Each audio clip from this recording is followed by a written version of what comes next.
Mga kababayan, nagpulong muli ang Uplift Committee upang talakayin ang pinakahuling development na nangyari sa Middle East, pati na ang mga hakbang ng pamahalaan upang maibsan ang epekto nito sa ating bansa, lalong-lalo na sa patuloy na pagtaas ng presyo ng krudo. Kaya naman, simula April 15, ipapatupad ng DOTR ang Service Contracting Program. Sa ilalim ng programang ito, babayaran namin ang ating mga operator at driver ng mula 40 pesos hanggang 100 piso kada kilometro.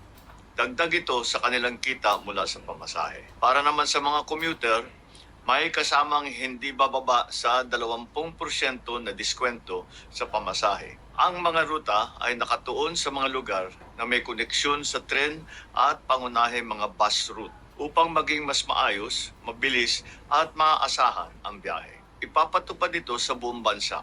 Sasaklaw sa humigit kumulang 50,000 na PUB, 1,000 operator at aabot sa 15 milyong pasahero.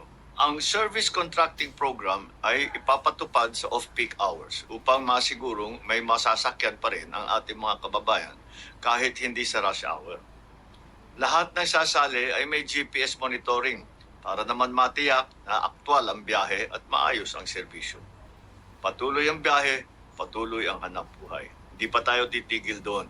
Magpapatupad tayo ng 10 piso kada litro na bawas para sa public utility vehicle na may maximum na 150 liters kada linggo sa loob ng 3 buwan.